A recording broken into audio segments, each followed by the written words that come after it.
You're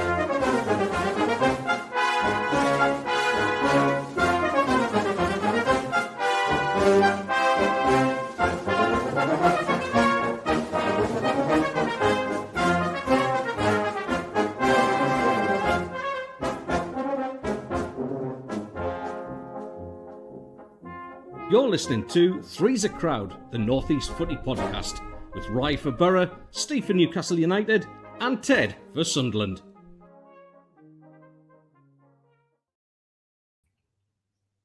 Good morning, everybody around this beautiful world of ours. I hope you're all fantastic, safe and well. Welcome to the podcast with more episodes than Man City have charges.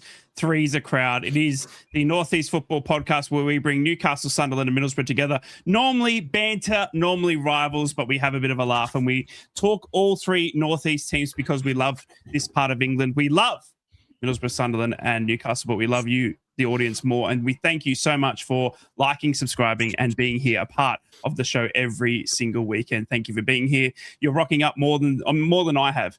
In those 116 episodes that we've been a part of. Ted's unusually grumpy, by the way. He's got noisy neighbours. It's not me. I wake my neighbours up down in here, but he's got noisy neighbours, okay? So just bear with a grumpy Ted. And he's got a new haircut. We were just talking pre-show that we think that he's trying to make a move for the middle, for the hot seat, because he wants to be better looking, and he wants to be the hot group. Oh, my God, this happened. That looks so much better. So much better. It actually makes sense because my camera's and now I'm looking at both of you. Shut up. We're going to do what the fact. What? Steve hates my games like. I lost connectivity there. Got a quiz for us.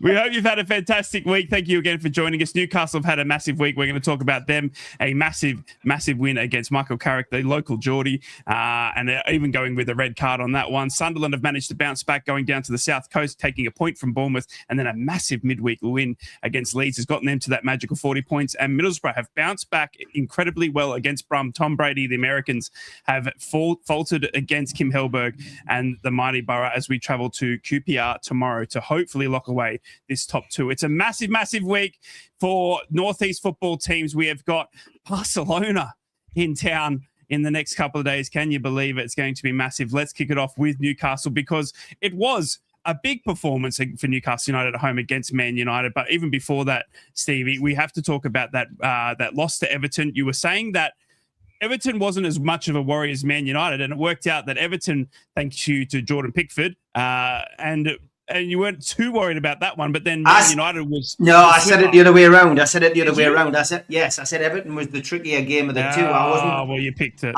I wasn't concerned about Manchester United. Newcastle got a great record against Man United at home, but I was at the Everton game away. We dismantled Everton on their own turf, but then subsequently so many other teams have done it. But I did feel essentially that would be the tougher game and would have to be on my mettle. And had it not been for uncharacteristic errors from defenders and characteristic errors from our goalkeeper, then we would have got something out of that game. Certainly a point was probably a fair result, but it's just the way it goes. Football is a situation of random events, and that was a random event last week when Pope just parried it and they got back in the game, and then we thought we'd had the equaliser. Jacob Ramsey with Jacob Murphy, with a wonderful goal to seal what we thought was a point at least, and Everton go up the other end and score. And listen, that's football. That's what happens. But it certainly didn't help the mood of Geordies around the world last weekend. But then subsequently, we come to a midweek game against Manchester United, which everybody's looking at it and going, "Oh God, this really could be."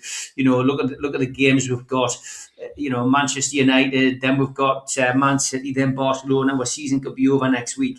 And yeah, look, of course, that's the way people are going to feel. But, Newcastle pulled it out the bag and against the corrupt Premier League again, against the corrupt officials, because once again, Newcastle United fell foul of another bad decision, a decision which was wrong. And, no excuses with VAR, let's face it, as far as the Premier League's concerned. They could have looked at that, they could have checked it, and they could have said, "You're wrong. You're wrong with that second yellow card. They chose not to for whatever reason, and Newcastle were down to 10 men. But as often happens with 10 men, the team has 10 men, and the other team struggles. And Newcastle deserve all the credit in the world for their performance against Manchester United, because they deserved that win. And it made up for the defeat against Everton. It certainly did. And a wonderful goal by loose cannon Will Asula. I make no bones about it. I turned to the lads I sit next to and said, God Almighty, don't bring Asula on. I really looking forward to him coming on. I was happy with the point. I was settling for the draw, because I've been to so many games at St James's Park this year where I've seen Newcastle turn a sure win or a sure draw into a defeat, and I just didn't want to see that again. And I felt bringing Asula on was going to spoil our chances of getting any points in the bag. But hey, how wrong was that? His unorthodox way of playing. He was there. He challenged for the ball, won the ball, went down the line, almost tripped over his own feet. Then two completely exaggerated step overs, and then curls it into the back of the net past the stationary goalkeeper. And that was just great. And that's probably the loudest cheer I've heard at St James's Park this year. Some of it was relief, some of it was sheer ecstasy and joy. But what a wonderful goal by Will Asula. And the fact that Eddie Howe came out after the game and said that he'd been promising that he would get that kind of goal, because he'd stayed back after training, and he said, I want 10 shots at the keeper, and he'd scored 8 out of 10 in exactly the same position, doing exactly the same thing before the game. So fair play to him. Practice makes perfect, but let's not make it a one-off event. Will Asula needs to start doing that every game now, and not just be a super sub, because at the moment that's all he is. Whenever he's had his chance to start a game, for Newcastle United this year, he hasn't rose to the occasion. In fact, he's flattered to deceive, and leaving most fans saying if he goes, nobody's really bothered. But if he can find that form and discover that kind of form, it'll do his career the world of good, but it'll save us a lot of money as well. Because at the moment, Newcastle United still needs 2 centre forwards, but the fact that Asula's ahead of Wissa in the pecking order at the minute, because Wissa's not fit, means that he's still got an opportunity to perhaps carve a career at Newcastle. And with goals like that, that's what strikers thrive on. So let's hope he can do it. It's created a very good problem for Eddie Howe, isn't it? Especially with the run of games you've got coming up now, with the short breaks as well, to have Asula potentially in that form or firing like that. You got obviously the FA Cup, then we got midweek, Barcelona, then Chelsea in the Premier League. This is all in the space of the week. I mean, the ability to turn to Asula. You're saying that you want him to turn away from being that super sub. Has that goal, do you think, done any justification for him to be potentially now starting ahead of Walter Mata against Man City, or even then saving him for Barcelona midweek?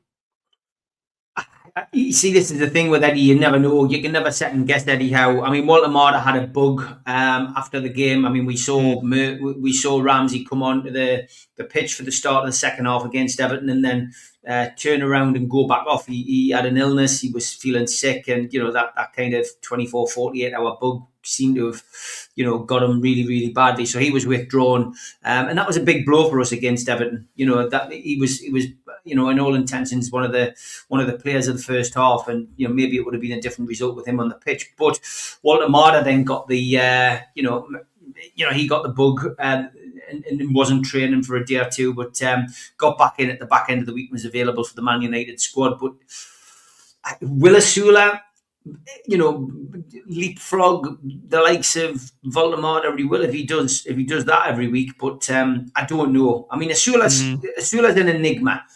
The best games I've seen him play are against lower league opposition. I've got to be honest. He'd make a hell of a championship player. His game against Birmingham was superb, but he has scored goals on the big occasion. Liverpool at home this season scored a goal. Right place, right time, cute finish. That goal we've just seen there, so if he can find the consistency and, if we can play to his strengths, there's no reason why he can't. But it's a big if at the moment. The jury's still out. for me. But Walter Marta's had a lot of criticism over the last couple of weeks. Yeah, not wrong. Eddie's been playing him in centre midfield, of course, playing him in the midfield area, and I'm not sure whether that's going to work. It worked with Joe Linton, but Eddie said he needs time with Joe. He needs time with him. He's not going to get a great deal of time. We've got fixtures, week in, week out. We've got 2 to 3 games every week. And then when it comes to the pre-season, he's going to have a tiny bit of time off, and then he's going to be away with Germany to the World Cup. Yeah. And if Germany have a run in the World Cup, then he's going to want a holiday when he comes back from that, rightly so. And then he's going to be back into it. But so when he returns to Newcastle, I don't know. But yeah, Eddie seems confident that he'll still get the best out of Walter Marta, if he gets some prolonged training with the team. Okay, it's going to be very interesting to see, and I think Ursula is not a bad shout to be, or at least a handy sub with the flowing fixtures that Newcastle have over the coming weeks. We're going to look at them very, very soon. We did loan a striker to BORO as well, right? Didn't we? That Matt Target. Yeah, well, we did. We got. We did get that. Is it Matty Target? I believe. Yeah, that striker. He's a young lad, Villa lad. The Target. Yeah. Mate, what a bloody good signing he's been. Excuse my language, but oh my God, I love me some Tiggs. At championship level, holy bagoli, as a left back. And I'll talk about this as well. Let's talk about it now, because Middlesbrough moved back to a back 5 and were able to get the woodworks. It was an incredible performance to get 3-1 over Birmingham last Monday. It was incredible to see Middlesbrough bouncing back after 2 dire performances against Oxford United in the relegation zone and Leicester City in the relegation zone. 3-1, Matty Target, as Steve was just alluding to, scored 2 goals, and David Strelic was able to head in one late on from Luke Ayling. But the main thing was Kim Hellberg's ability to shift. He saw that Oxford and Leicester weren't good enough performances in terms of creating chances, so we went to a back 5, allowing Luke Ayling to settle into that centre back role, Callum Britton pushing as a right wing back, and Matty Target as a left wing back. What happens? Matty Target scores 2 goals because he's got so much more space down the left wing, and he's able to fly down the left. And it was in perfect time to see a back 5 come to fruition. And I really do hope that we stick to it now, because I'm very, very excited to see what Matty Target can do for the remainder of the season. He's out of contract come Newcastle at the end of the season, and I'm just very, very impressed with Matty Target, and in fact the whole squad at the moment, because it was an amazing time to bounce back and hold on to that second spot, especially on a Monday night where we haven't been too good. But the fixtures keep changing, lads. You guys would be aware of this, but when you're in the championship and you're doing well in the top 3, top 4, my gosh, do we move our fixtures around for TV? We have got a game at 4:30 p.m. tomorrow afternoon against QPR. Excuse me? That's 3:30 in the morning my time, Sky Sports. You absolute... It's just a mess. I hate it. And, lads, I don't know if you've just seen this. Not that it matters to you, lads, anymore. The championship have just extended the playoffs to 6 teams. Yeah. So if you do come back down to the championship, by the way, the playoffs are now 6 teams. So if you were to finish 7th or 8th now, guess what? You're in with a chance. Tottenham, whew, you're going to love it next season. Don't you worry about that. You got the biggest chance in the world. Teddy boy, on to Sunderland, mate. Massive result. I actually thought the Bournemouth result was bigger than the Leeds result. Obviously, Leeds getting you the 3 points, I think that was incredible. But the Bournemouth holding them at home just to a 1-1 in going down to that South Coast, the long trip and all that sort of stuff, I think that was incredible. And then obviously getting your magical 40 points against Leeds United midweek, mate. It's been a fantastic week to see, obviously bouncing back from what has been, a couple of dire performances against the bigger the teams. And now we're on to Port Vale with a very, very good chance to progress into the FA Cup. Yeah, I agree about the Bournemouth one. It was a cracking point, but we're robbed by refereeing decisions again. I'm not going to go on about it because I'm repeating the same thing every single week, every time it's my turn to speak about the Sunderland game. But again, and I take what the Geordies are taking into consideration here as well. It is the fact that the officiating in their game was absolutely dire as well. This is supposed to be the biggest league in the world, man, and the decisions that have been making, the decisions that are not being made is actually the biggest worry. And the fact that both of us have suffered with VAR decisions either being ignored or just not coming at all. And our friend Jared Gillette, yet again, just an absolute joke of a referee. But love you, Jared. Yeah, I bet you do. Yeah, Whitley's sending your lot off next season, mate, just for giving it a little bit of lift back. should be deported. But no, I disagree. I disagree a little bit. Right, I think the result against Leeds is absolutely huge because massive. Yeah. There's big teams struggled to get results there at Elland Road. They always do because it's an intimidating ground. It's a proper old-fashioned ground. You know, I'm going back like Old Den, the Dell, the Fratton Park, those kind of close to the pitch stadiums. They're intimidating. So to get it in the way we did, granted, I'm expecting the comments to come from both Borough and Newcastle fans, probably some Sunderland fans as well. Mm-hmm. It was dark art stuff that we engaged in, and I don't mind that. We've had plenty of decisions go against us. The penalty, for me, was a penalty all day long. He moves his arm towards the ball. VAR actually getting a decision right, which everybody was shocked at. In fact, Diarra was so shocked he nearly missed the penalty. It had me very nervous. I don't like this when the players do little jumps just before they take the penalty. I think a good solid run up and smack it as hard as you can is my kind of way of doing it. But there you go. What do I know? But yeah, other than that, first half, it was a war of attrition. It was very stoppy-starty. Second half, I think Luke O'Nien absolutely 100% earned his man of the match. Mate. I'm going to Can I stop you there just quickly? Because I want to just quickly read out what Luke O'Nien said on Twitter. I'm not sure if you've seen, I'm guessing you've seen this, Ted, but it was an amazing post from a current footballer. And I just want to read it. If anyone hasn't seen this, Luke O'Nien on Twitter just put this after the game midweek against Leeds. And it's a bit of a long one, but to see a Premier League footballer write this on Twitter when social media is full of hate and racism and everything. Just listen to what Luke O'Nien had to say. To any young kid reading this, I've doubted myself in every league I've ever played in. Ryman Prem, Conference South, League 2, League 1 Championship. And then even right before my first Premier League start last night. That's not weakness. That's being human. That's being alive. When I was growing up, I thought Premier League players were superhuman. Like they never felt doubt. Like they never felt nerves. The truth is, it's often quite the opposite. Social media won't tell you that sometimes you step out there with no confidence, then that's normal. That's okay. You now have to then step out there with courage. Confidence feels good. Courage doesn't. But when you do it anyway, show courage enough times, you build that confidence. Here's the mindset that carried me for the 31 years. When it goes well, I worked for it. I earned it. Well done. Watch it back. Get better. When it doesn't, I know I prepared the best I could. It didn't exactly go to plan, and that's football. But well done. Watch it back. Get better. That's the simple recipe that gave me a special moment last night. Leading the team out, playing alongside a group that fights for every ball, celebrates every tackle, gives everything for the city of Sunderland, and sharing it with supporters who never gave up, even after 4 tough seasons in League One. So if you're a young player feeling doubt, low confidence, or you'd like to, or like you don't believe in yourself, you're not alone. Every player feels it. Trust me. Confidence isn't something you're given. It's something you build bit by bit, day by day, with courage, with work, with learning. Anything worth building takes time, but that's what makes it so worthwhile. I mean, Ted. Whoa. Yeah, it's tremendous. It's tremendous. He's a one-off. You don't get players like Luke O'Nien often. Somebody who's come from outside the area as well, who just gets the club. He gets the fans. He understands it.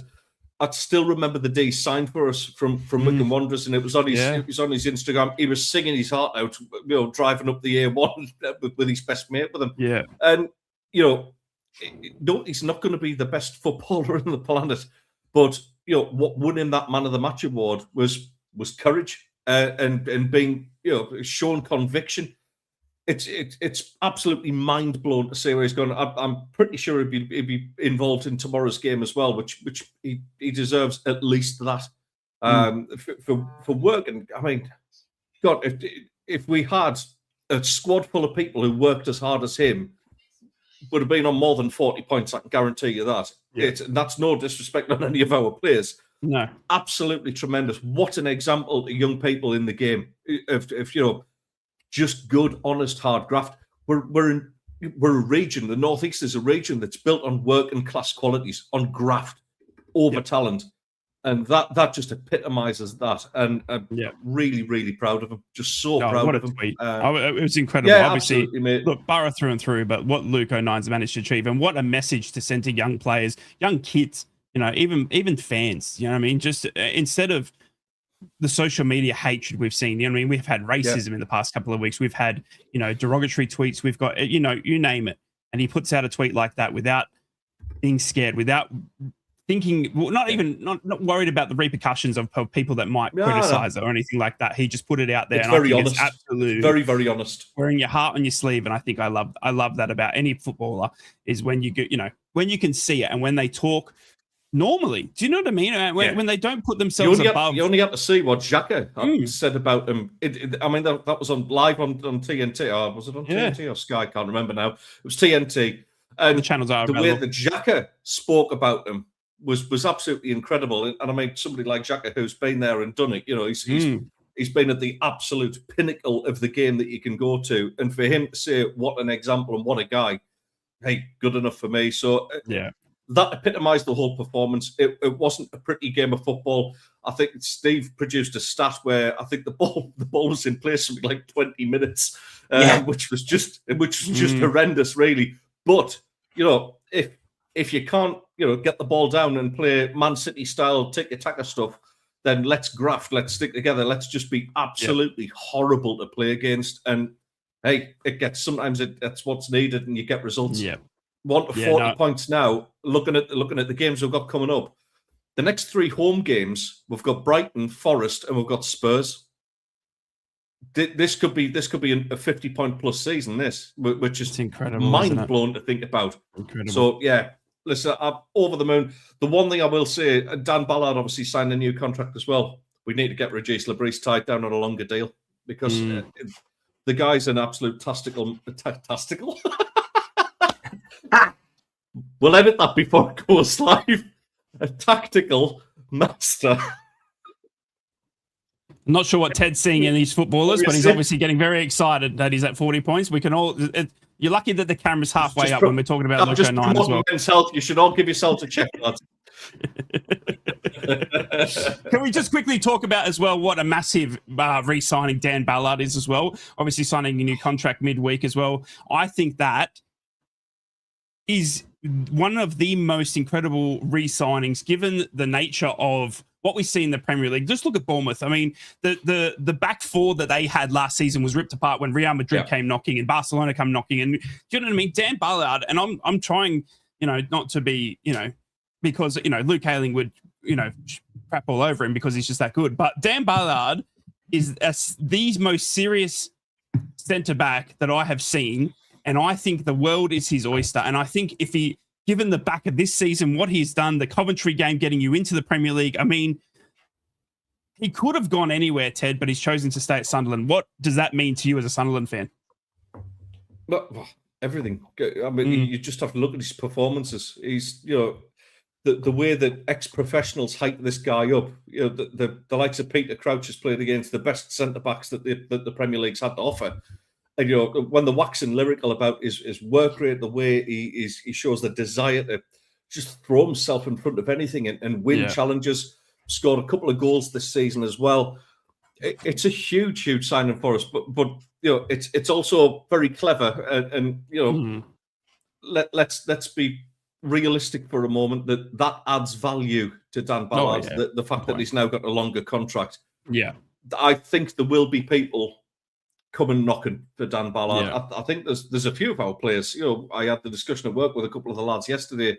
There's people who have had standout seasons for us. We've got to brace ourselves for bids for them now. Dan Ballard's one of them where I've got no doubt in my mind that Dan Ballard can get into a top 6 side, no problem. And you look at what's around there at this moment in time. Maguire is ready to retire, or at least step down from Premier League duties. Somebody like Man United will snap somebody up like him. He's a Man United youngster as well, wasn't he? Was he Man United? No, he was Arsenal. He was Arsenal. Yeah, Arsenal. Okay. Yeah.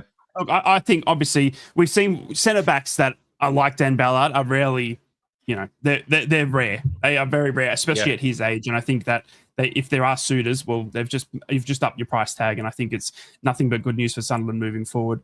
Lads, just quickly want to talk again about Middlesbrough's obviously result. We've spoken about Newcastle. We've spoken about obviously Sunderland and getting to that 40 points. Well, Middlesbrough were able to secure again the top two, thankfully getting over Birmingham. Birmingham obviously have spent big dollars after coming up from League One, getting relegated. They've come back with a bang with Tom Brady in their ranks and a few American budgets, and they've been able to be beaten by little old Middlesbrough with who didn't break the bank, and Stevie Gibson, as the financial reports were revealed this week as well, who is still bankrolling our club, lads, more than a man should.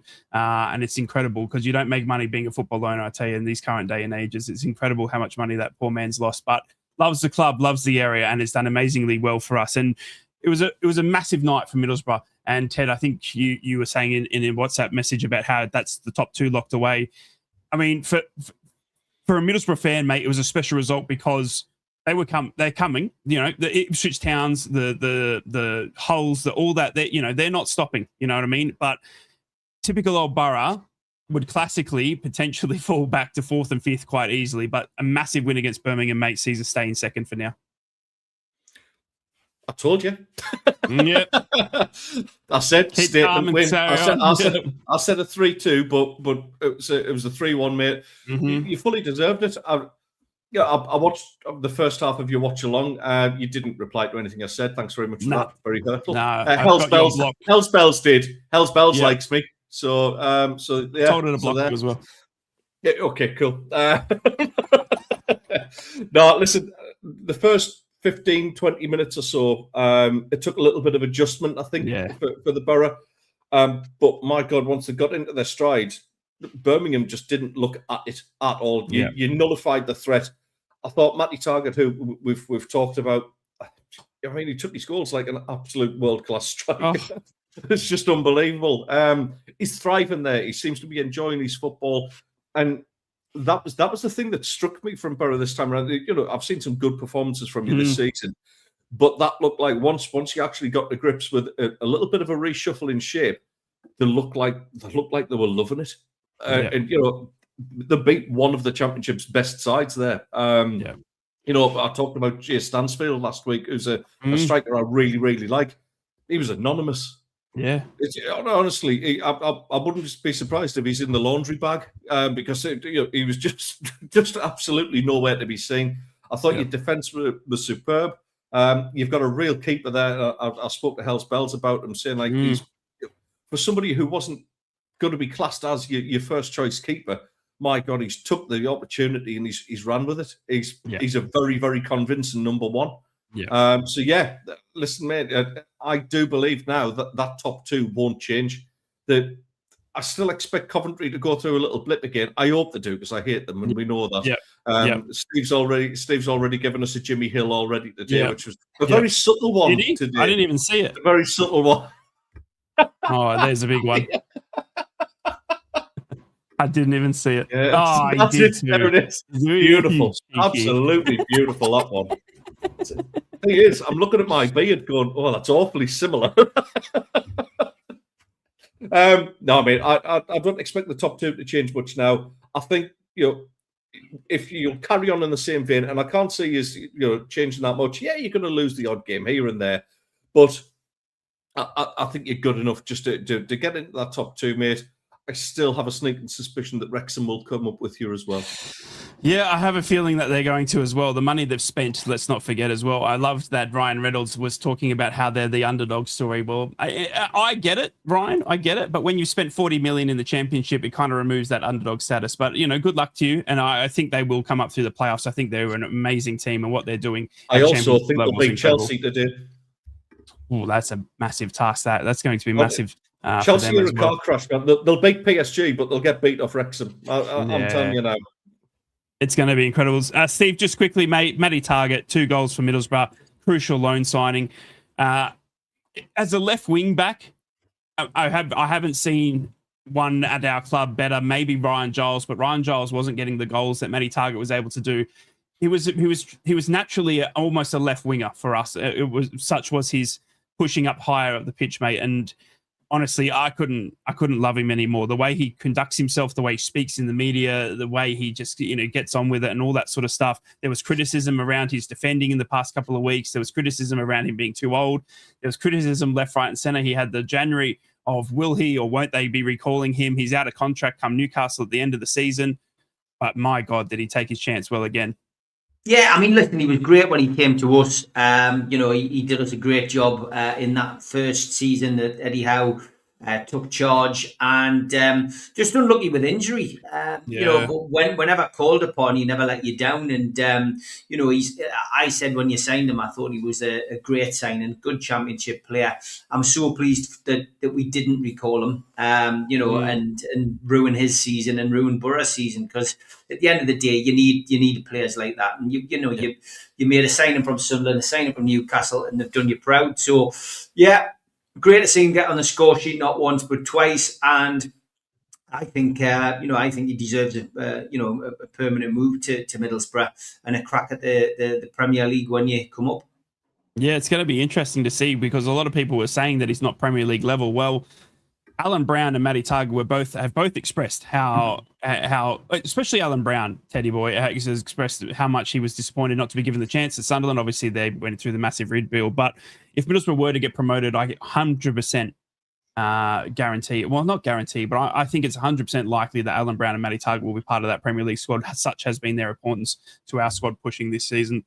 And I think you've got to have leaders like that when you go up into the Premier League, like the Luco Nines that you can bring in. Maybe Alan Brown, maybe Matty Targa won't play every game, depending on who we sign and what we do if we were to get promoted. But I tell you what, having Matty Targa and Alan Brown in your dressing room, you can't go wrong. You can't go wrong. We've talked about Newcastle. We've talked about Sunderland. We've talked about Borough as well. But it's time to sit back, relax. We're going to have a bit of a break because it's time for everyone's favourite. It's time for Troll of the Week.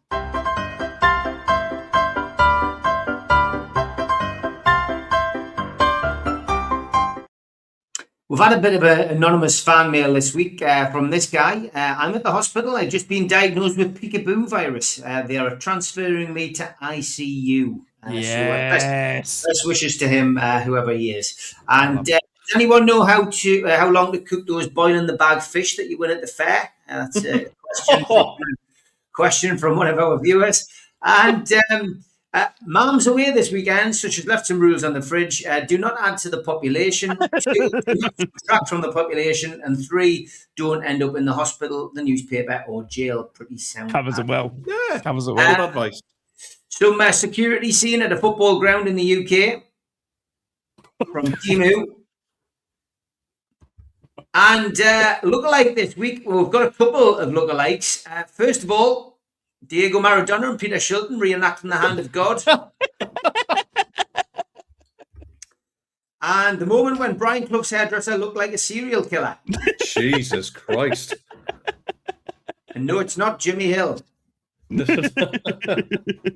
Curtis Jones arriving at Anfield yesterday dressed like Mr. Bean. And when you're 8 and you've just been on your very first sun holiday. Oh, bless him. Awful. Bless the Ben. Bless the well Ben. Done. Domino's Pizza at it again. A look at Manchester City's new North Stand. Domino's said, like us, making the boxes bigger but keeping the pizzas the same size. I don't know how to describe this picture, lad, but the peas are upside down. This absolutely messes with my mind, this picture. Oh my God, they are. It's great, isn't it? Upside down peas, they're glued to the plate. Anyway, we'll give them too much time to that one. And what about this? Do you think it's a chemistry? Oh my God. Very good. Very good. Most accurate bathroom science ever made. I like that. Simple but effective, isn't it, lad? Simple. You wouldn't go in the wrong toilet with that, like.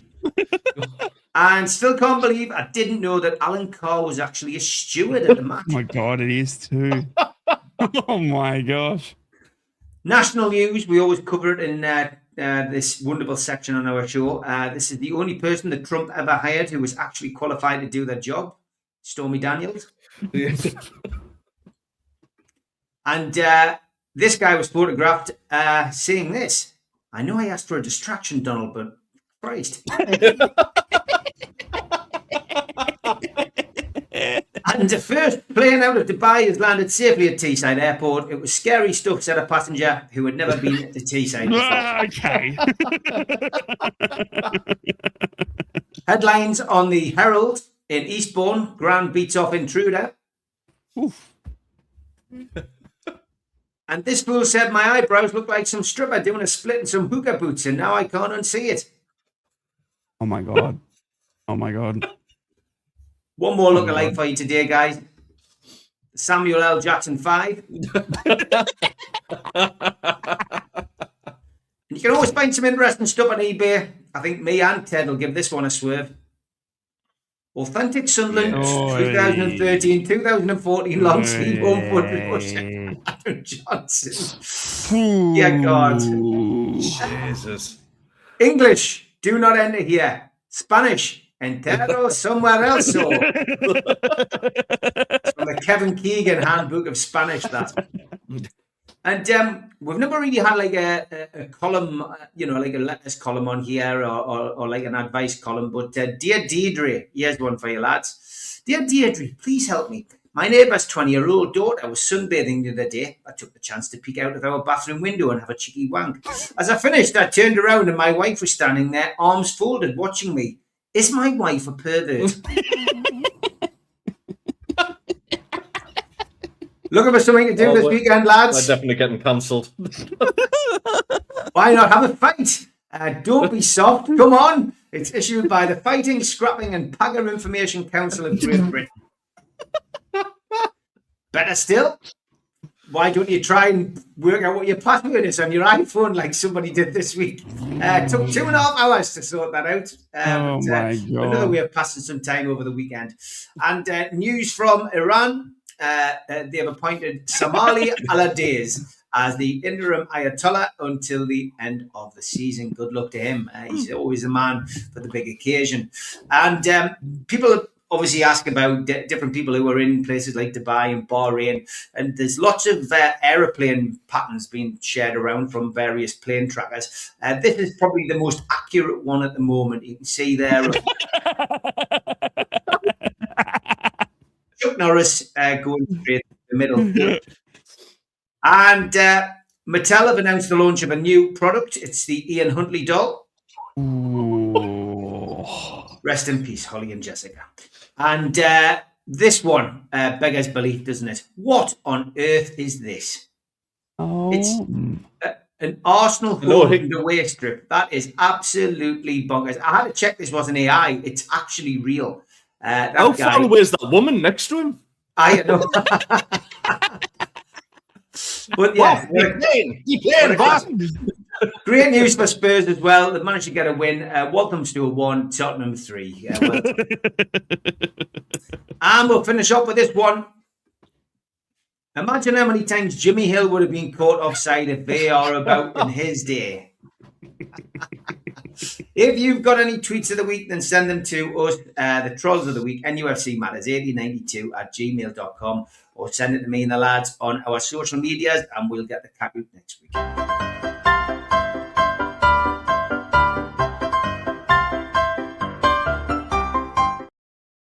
Welcome back to Three's a Crowd, the pod that's meant to get cancelled but keeps returning more times than Neil Warnock to management. Teddy boy, you've got a question? Not a question. It was just on the note of the flights and things like that. I did have actually. I wanted to say thank you actually, because I'm not always an ungrateful gobshite. I did have a couple of messages and stuff through the weeks. Obviously, people are aware that Cyprus is unwittingly being dragged into some of this silliness that's going on over in Iran. Nothing's really happened here. We had one drone land in one of the bases, which is about roughly 100 miles away from where we are. Obviously, things are kind of a little bit heightened tension-wise, but we're absolutely fine. We're cracking on with life as normal. But thank you to the couple of people who sent messages asking, like, how's things? Is everyone all right? Are you okay? We're fine. We're cracking on. The pumpkin in a toupee is not going to ruin our chances of having a good laugh. So yeah, and to be honest, I'm right out in the sticks. Unless they're going to try and bomb every field that produces halloumi cheese, we should be absolutely fine. So thank you. Stranger things have happened. Thank you so much for joining us here on Three's a Crowd, the only Northeast football podcast bringing Newcastle, Sunderland, and Middlesbrough fans together. But lads, we've had a quick question, and we spoke about this because it just seems to be the discussion points, and all that we're seeing in Australian newspapers as well is the talk of Tottenham Hotspur being actually at a chance of being relegated. We had a question in our chat saying, lads, what are your thoughts on Spurs? Steve, what are your thoughts on Spurs potentially getting relegated? It's a strange scenario, isn't it? Because you just didn't see this coming, because you thought, they had it sorted with Ange Postecoglou, and then, they get to the final and win it. And, yes, the league form was poor last year, but you thought surely 2 years in a row, it's impossible to do that. Thomas Frank going in was a head scratcher because, it either works or it doesn't. When you have somebody who goes from a small club like Brentford, and they are small, whether they like it or not, compared to a team like Spurs, then it's whether they can hit the ground running. And it didn't look as if Thomas Frank was getting much wrong, but the results just weren't going his way. And the longer it went on, you feared that this could happen, because if you take Frank and the manager out of the Premier League season, then it's more difficult now for people to come in and get their methodology across. So I think the only manager to go in there and do something would be somebody who has that kind of track record, who can fight relegation and keep you up. And as daft as it sounds, Sean Dyche probably going into Spurs would have probably worked better than appointing a coach who literally nobody has heard of.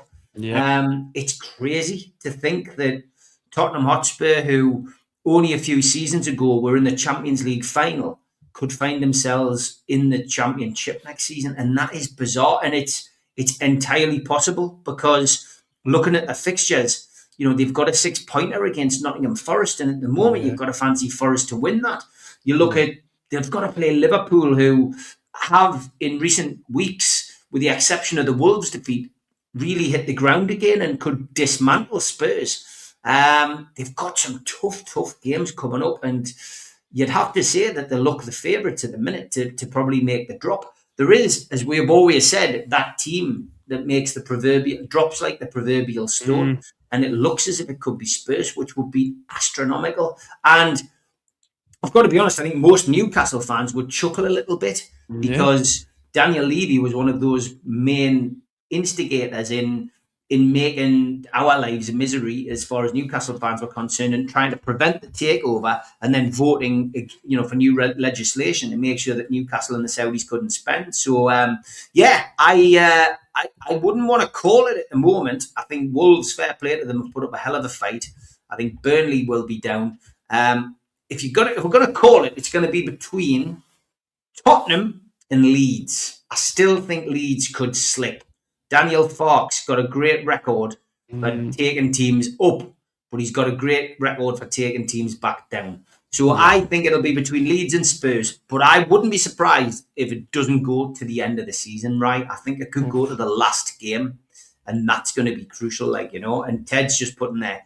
Spurs were 500-1 for relegation at the start of the season. Now they're at 2-1. That's mental. Absolutely. That is crazy. I mean, Ted, this is a team that Ange Postecoglou spoke about just recently in a podcast. He said they're a team with no identity, and when he was in there, he said they're a team that says they're the top six. They're a team that wants to spend like the top six, but when they come to contracts and when to go to signing players, they're not. And he said they're struggling to identify who they really want to be, and he was really critical of them. There's a good chance that we could see Tottenham in the Championship, Ted.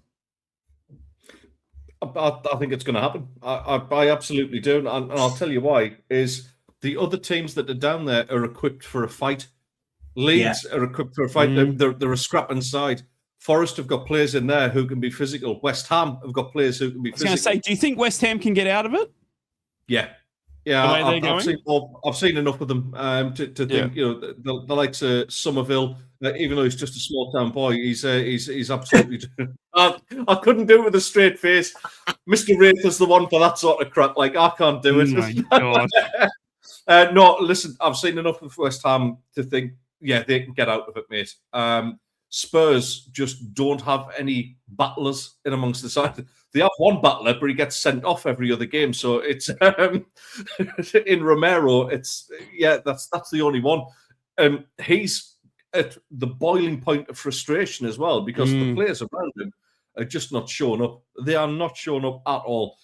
Somebody mentioned about the fire sale would be interesting. It would, but they've got a couple of key, bits of commodity like Solanke and Van der Veen maybe.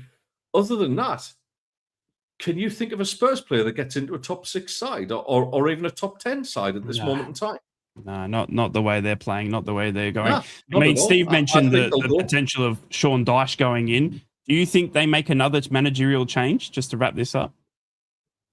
Well, I just don't see the sense of appointing Kenny Bagatuda in the first place. It just doesn't make any sense at all. He's lacking the experience. He's no Premier League experience at all. He seems to last about 6 to 9 months in jobs. Yeah. It was an absolute, just horrendous decision to put him in there. Steve's right.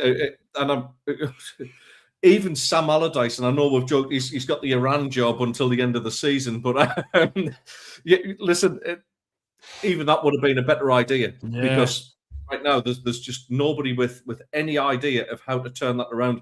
And when you're in relegation form like that, it's so difficult to shake off the losing habit.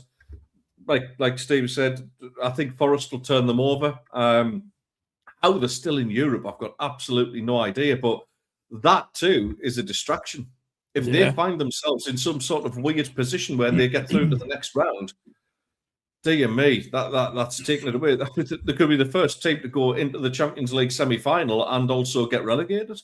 It's incredible. It's incredible. And the thing that scares me the most, because I don't really care, but the thing that interests me the most is that I trust Nuno Santo as a manager at West Ham. I trust Daniel Farker as a manager at Leeds United. Do you know what I mean? Even somewhat in Scott Parker's, and his history in the Premier League.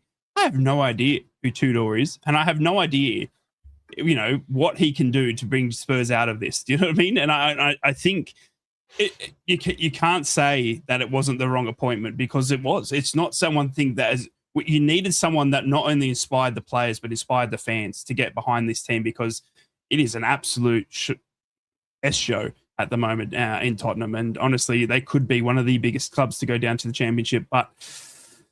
Time will tell, lads. Time will tell. It's going to be an interesting end to the season. Let's look ahead at the 3 teams that matter the most. So in Newcastle, Sunderland and Middlesbrough, we've got some massive games. We've got Newcastle United playing tonight in the FA Cup. So let's preview that now. Newcastle taking on Man City in the 5th round of the FA Cup as they look to progress further into the FA Cup. Standing in their way is obviously Pep Guardiola and Man City. Steve, you are no strangers to Man City over the past month or two, mate. Obviously playing them a lot in the Premier League. It now is coming up against them in the FA Cup. How do you see this one playing out, mate? And how do you see Newcastle managing, obviously, with the Barcelona midweek fixture straight after this?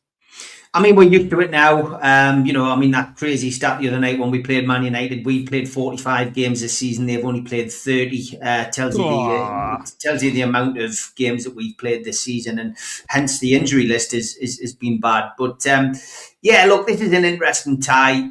It's the FA Cup 5th round. I remember the days when we couldn't get to the FA Cup 5th round, but nowadays it seems almost normal. So it's great to be in it. It's at home, which is a massive advantage.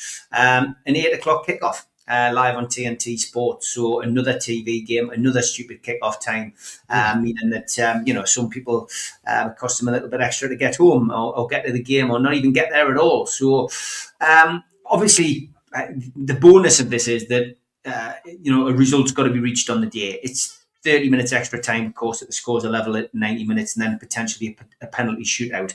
So for us. We've got the advantage because it's at home. We've beaten them at home already this season. We've lost it against them at home in the Carabao Cup, of course, but in the league, we won a game by 2-1. the bottom line is it's what Eddie picks today. What does he decide to do? Nick Walter-Mata is expected to be back in the squad after his illness. No return yet for Tino Livramento or Lewis Miley. Lewis Miley's a little bit further away than Tino. They reckon Tino could be back next weekend. Lewis Miley is looks like probably another 2 weeks for Lewis before he's fully fit. Of course, we've got no Fabian Shaw, no Bruno Guimaraes. Jacob Ramsey will be a change because he's now going to have to serve a one-match ban following his red card against Manchester United in the Premier League. So there will be a change. I would expect it probably to be, Walter-Mata coming in. Eddie does like him, so he may well come into that midfield. And I can't see him going for many other changes. It'll be interesting to see what he does. Man City, of course, have got a brilliant squad and a brilliant team. And on the day they can turn it on home or away. They're missing Eleni, Guardiola, Kovacic, and Nicky O'Reilly all out, I believe.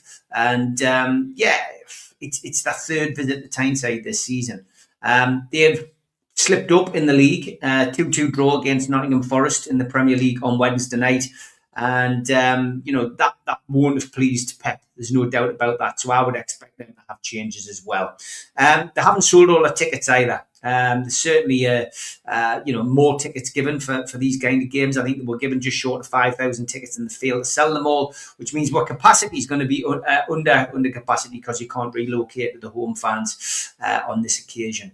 Referees, always a huge talking point for us on this show. Sam Barrett is taking charge of our game today. It's his third game of the season with Newcastle. He took charge, interestingly, of the 2-1 Premier League home win over Man City and the 0-0 draw away to Wolves. And VAR is back in operation in this round for us. So John Brooks will be on VAR. The ludicrous situation where VAR's in 1 minute and out the next in cup competitions is crazy. But yeah, I see Newcastle winning today. I went for 2-1 against Everton. I went for 2-1 against Manchester United. And I'm going to go for a 2-1 win for Newcastle and progress into the quarterfinals at the expense of Man City. And hopefully, in the draw, we avoid Liverpool and we avoid Arsenal if they get through. Oh, you might get Sunderland the way it's looking. I'm going for a 1-0 win to Newcastle at home against Man City. Teddy boy, before we preview your FA Cup tie, mate, Newcastle at home to Man City in the 5th round. I've done really well with predictions for the last couple of weeks, but I cannot nail down the predictions for Newcastle United at all. I've been miles off with them. So I'm going to go for a 2-1 win to Newcastle. It's nothing tactical. How dare you? No, I genuinely, I think looking at what's going on in terms of injuries and squad rotation at City, it just might be that one rotation too far for them. Newcastle's starting to get their home form back together, with the exception of the Everton game, of course. I can't believe we haven't talked about that save, but I'm sure Steve doesn't want to be reminded of who did it against Everton. No. But, yeah, no, didn't think so. Happy birthday to Jordan Pickford. It's his birthday today, actually. There you go. And my brother-in-law, Paul, if you're watching, mate. Happy birthday, son. Yeah, listen, I think Newcastle will just... They want this FA Cup. I can't see too many negative changes from Eddie Howe. I think he'll keep that squad as strong as humanly possible. And I expect to see the Geordies into the next round. And I'm going 2-1 win. Wow. It's going to be very interesting. The next FA Cup tie that we got to talk about is actually Sunderland, who are obviously looking to progress past the 5th round as well. They have Port Vale away from home tomorrow. It is a midday kickoff. Ted, we'll start with you, mate. Port Vale away for Sunderland in the 5th round to progress further in the FA Cup. You must be licking your bits a bit. Licking me what? Your lips. You said bits. You did. You said bits. You said licking my bits. I said lips. You can lick. Are you licking anything? Are you licking anything that your excitement that you could go through?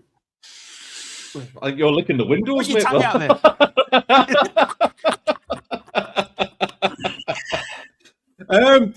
Anyway, back to the football. Listen, mate, this is our squad availability for this game is actually quite concerning. So just to give you the rundown, obviously we know Mukiele, Roofs, Robbie, Tarby, Mundell, Serkin, Ronaldo, and Traore. Now, it looks like Traore won't see him in a Sunderland shirt again. It was a 1-year contract anyway. The reoccurrence of the knee injury against Leeds means it's pretty likely he's going to miss out altogether for the rest of the season. Not only that, but because they were booked in both of the cup wins so far, Noah Siddiqui and Trey Hume are actually suspended for this game because of the ridiculous way. Because they like to change the rules of cup competitions. Yeah, they love it. Left, right, and centre. So, yeah, it's a bit of a weird one. So it's a depleted squad, to say the least, but we should have enough about us to be able to put Port Vale to bed and move into the next round. But it ain't going to be a rollover. It's not going to be like a 3 or 4-1 this. I'd be very happy if we get through with a 1-0 or a 2-0 and no more injuries or anything like that on the back of it. So I'll stick my neck out and I'll go 2-0. We'll progress, but it's not going to be easy. Ooh, I'm going to go a 1-0 to Sunderland. Steve, Port Vale, Sunderland's opponents, potentially if you were to get past Man City today and Sunderland were to get past their League One opponents, we could see another derby on the horizon. How do you see Port Vale versus Sunderland, mate, in the FA Cup tomorrow? Yeah, I mean, this should be an easy win, really, shouldn't it, for Sunderland? It should be. We know it doesn't work out like that. It should be. It's an easy draw. But you never know, do you? No. Port Vale could pull something out of the hat. But the way Sunderland have played this season, I can't see this being a problem for them. I think Lebris will have them. He'll have them. He'll obviously rotate his squad slightly, I would imagine. But he has got a few injuries. But yeah, I see a comfortable win for Sunderland. I'm going to go for a 2-0 win for Sunderland.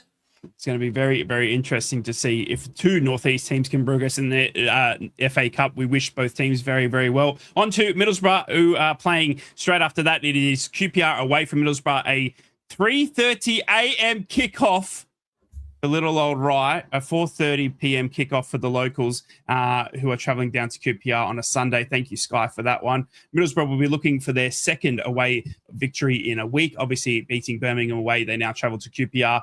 QPR, who have been a team up and down this season, but Middlesbrough are looking to lock away this second place to keep teams like Ipswich and Hull City at bay. Ipswich have got a game in hand. They won a crucial game against Hull in the midweek. They have got a chance to close the gap even further when they have that catch-up game. So Middlesbrough cannot afford to keep dropping points or drop points anywhere with Ipswich hot on their tails. Lads, quickly, because we do have to obviously talk about Barcelona and Newcastle as well. Middlesbrough taking on QPR away from home. QPR are one of the teams that are the hardest to predict this season in terms of performances. I mean, this is a team that lost 8-1 to Coventry and then went and beat them 4-0. I mean, you just cannot predict them. And obviously, QPR Loftus Road, that ground is the smallest ground in the world. I swear to God, I don't know how they even fit the soccer pitch into that ground. But it's going to be interesting. Teddy boy, I'll come to you, mate. You watched this on Monday night. Middlesbrough taking on QPR away from home, 4:30 p.m. kickoff on a Sunday afternoon. Yeah, you're right to say it, mate. It's not the easiest ground to go to. It's another one of them. You can put it in the same category as the ones I mentioned earlier. QPR, yeah, they're a little bit up and down, aren't they? They just seem to bounce around the championship. They have all right seasons, they have off seasons, and never really amount to much. I don't see them being that much of an issue, mate. There's not as much quality as what they used to have in their ranks there. I see this a pretty relatively straightforward win for Borough. I'm being really honest. I think the quality that you lot are showing right now, QPR will be worried about this a lot more than what Middlesbrough are, believe you me. So, yeah, routine win, mate. 2-0 win on the road, and I think you crack on, take your medicine, and go home. I think I'm going to go for 3-1. I know I said soccer pitch, didn't I? I'm sorry, Davey. I'm going to go for 3-1. It's the Australian in me coming out, Davey. I'll wash my out. Don't worry. Ted'll hit me after this. Are you going to wash your bits, are you? We'll wash my bits. I'll wash my bits, nips, and lips. all at the same time because that is disgusting for me. But it's going to be a 3-1 victory to Middlesbrough tomorrow. I'm going to go with the same scoreline, that we saw against Birmingham. Middlesbrough seemed, and I don't know what it is, but it seems to be a team that's performing better away than at home. And I don't know why, but we seem to travel away a lot better than we are at home. And I think we are going to continue that formation in a back five. I still think we're susceptible at the back because of the way we attack, the way we keep possession, but I still think we have got good goals in us around the pitch. And David Strelic, I loved his header on Monday night. And I think he's got a good potential to the end of the season. We've seen what his talent can do. Steve, just quickly, QPR versus Middlesbrough away. 1-0 to Borough. 1-0 to the Borough. Middlesbrough hopefully locking in that second place. We need to talk about the next fixture during the week before we come back on the podcast. It is Newcastle at home to Barcelona. Marcus Rashford and his merry men are coming to town midweek for Champions League time. It is round of 16, leg 1 of 2. Newcastle hosting the Spanish Giants in Barcelona. Teddy boy, we've already seen a fixture this season which had Barcelona coming to Newcastle. It's time again for the first leg of 2, mate. Going to be a massive night for Newcastle hosting Barcelona. How do you see this one playing out midweek? It's so difficult to gauge because on one hand, you've got the performance against Everton. Then you've got a real grafters performance of 10 men against Man United. It's a weird one. I know. Honestly, like my gut reaction to this is I think Newcastle get a draw here and take it to the new camp with everything to play for.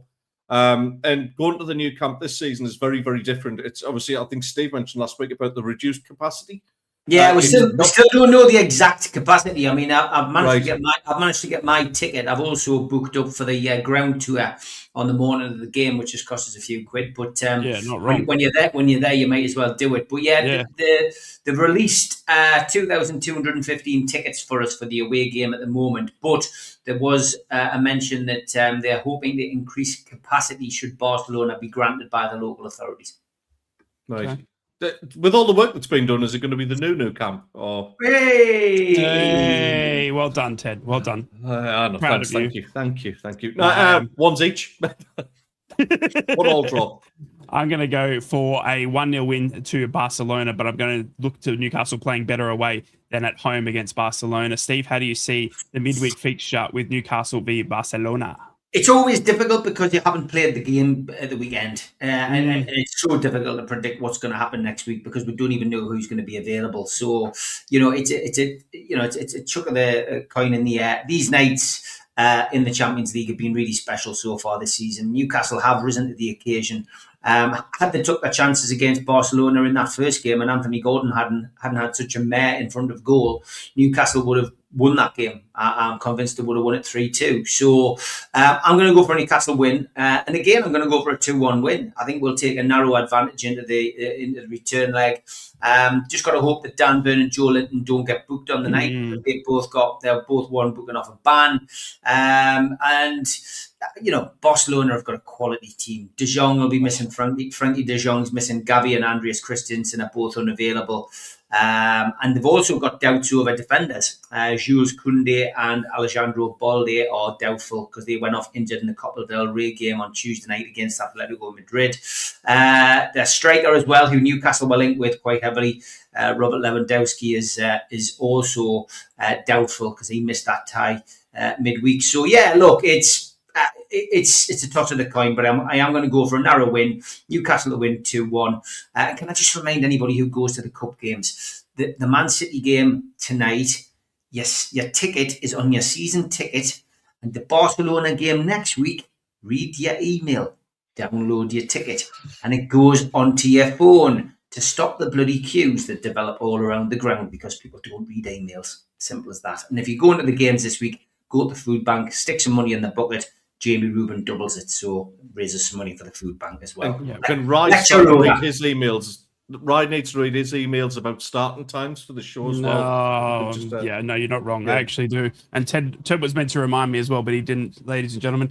So blame Ted. We've got one more game to talk about before we come back. Middlesbrough will have another midweek fixture. By the time we come back for Three's a Crowd next week, it'll be Middlesbrough at home to Charlton. Just quickly, lads, this one is interesting to say the least. It'll be on the back of 2 more home games for Middlesbrough, one in midweek against Charlton, and then won in the weekend against Bristol City. Middlesbrough will be getting past QPR, hopefully away from home, but then it's going to be an interesting night, to say the least, because Middlesbrough at home this season, Teddy boy, have got me worried more than they have when they got away. Charlton have always been a bit of an interesting team to come to the Riverside. They're a team that are looking to stay in Championship as well. So one of those teams like Leicester, like Oxford United, that play this bloody low block. Whoever invented a low block needs to be low blocked. It's absolutely ridiculous because it's a team that are fighting to stay in the Championship, and we see these teams come to the Riverside and just sit back. I expect Charlton to do that, but I'm still going for a Middlesbrough cheeky 1-0 win midweek. How do you see Middlesbrough-Charlton? I can't believe I'm actually going to go for a bigger scoreline than you. But honestly, I'm not a big fan of Charlton. Charlie Methven, the salmon-trousered Ponce, who used to be one of the Sunderland board members, now very active at Charlton Athletic. I still haven't forgiven Charlton Athletic for what they did to us at Wembley all those years ago. I'm going Borough 4, Charlton 0. Oof. Jeez, I like that from you, Ted. Steve, a midweek feature straight after your tie with Barcelona. If the Barcelona fans want to see some real football, they might come to the Riverside to see Middlesbrough taking on Charlton. 2-0 to Borough. 2-0 to Borough. That is it for the predictions. Ladies and gentlemen, boys and girls, we have looked backwards. We have looked forward. We have had some laughs at Troll of the Week. We have all admired Ted's new haircut. We've got more episodes than Man City has charges. We're back every weekend, more than Neil Warnock returns to management. We are done and dusted for another week. Ladies and gentlemen, boys and girls, thank you so much for all of you watching us live. Thank you for all of you that watch it back. Thank you for the subscriptions, the likes, everyone that comes in and supports us three merry men. I do appreciate it. Make sure to lick your bits and have a fantastic week. Good luck to all of you traveling to the games. We have got some massive FA Cup times. Middlesbrough will be going to QPR as well, and we will come back and look back at it all at the same time next week. Please be safe in this crazy world of ours. Take care of one another, and it is a massive bye for now. Three's a